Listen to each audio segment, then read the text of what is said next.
she didn't hear the music anymore. She only heard the sound of her own breathing, shallow, uneven, almost trembling, as she sat completely still in her wheelchair at the farthest corner of the decorated hall. While her classmates twirled beneath crystal chandeliers and golden balloons drifting like little suns above their heads, Mara felt like a shadow left behind by the world.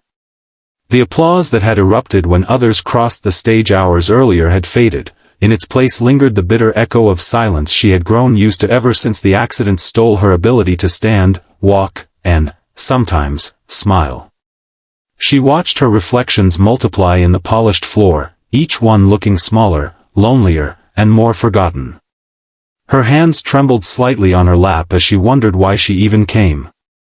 If you're watching this on Kindness Diaries, like, comment, share, and subscribe if you believe the world still has room for hope, compassion, and second chances. Mara tried to focus on the distant laughter rising from her classmates, their colorful dresses swirling like living brushstrokes.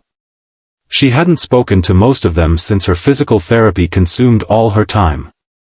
They had moved on to parties and new relationships, while she learned to operate a wheelchair and navigate a life that felt heavier each day. She didn't blame them. Youth rarely knows what to do with someone whose dreams have been altered by tragedy. Still, the pain stung sharper tonight, like the edges of the world pressed too hard against her. It was supposed to be the happiest day of her life.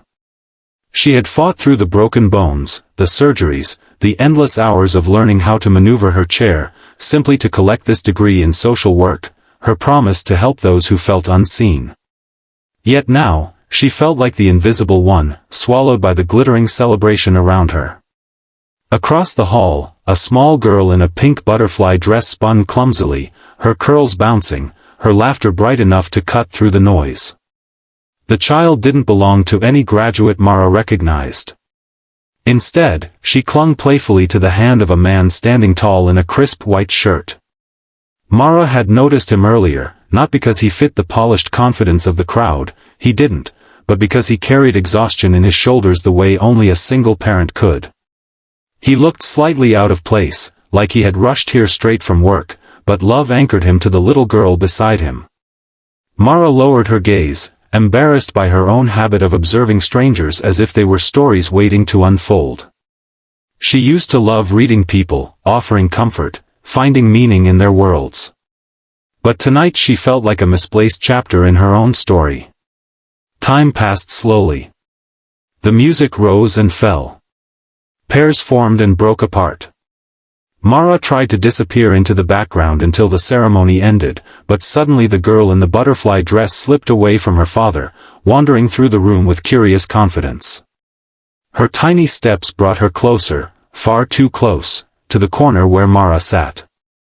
Mara straightened, her heart tightening in surprise as the child stopped right in front of her, staring up with the disarming simplicity only a young child could possess.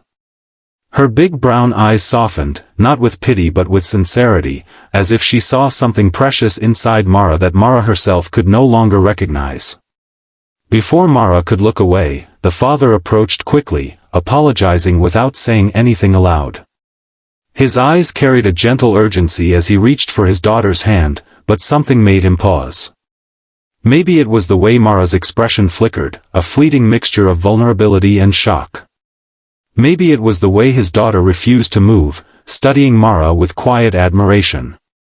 Then something unexpected happened, the moment that would ripple through every shadow Mara carried.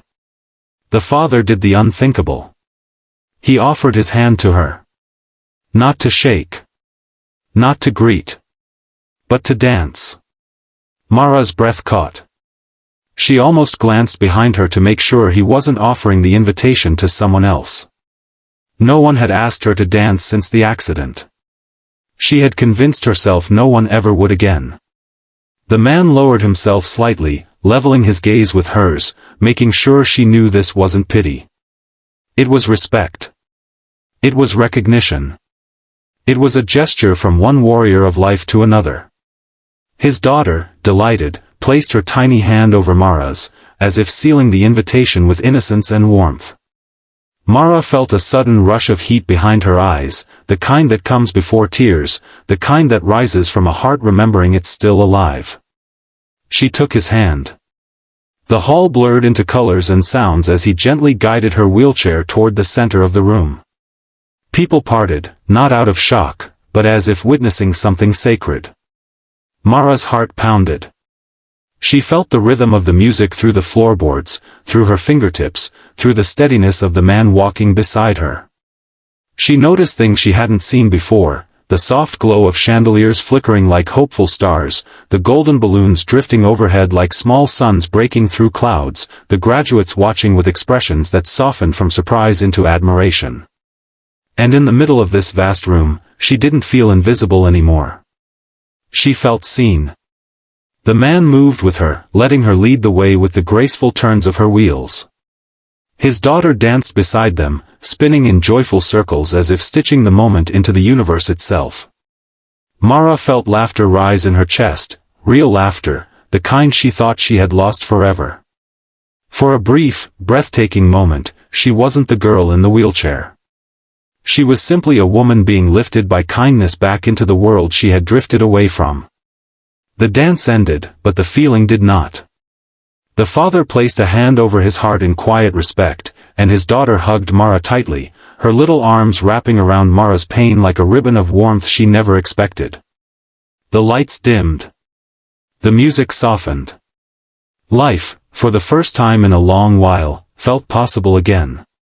Before the final emotional moment, viewers, please comment below, tell us what part of this story touched you most. And if this story touched your heart, support Kindness Diaries by liking, commenting, sharing, and subscribing.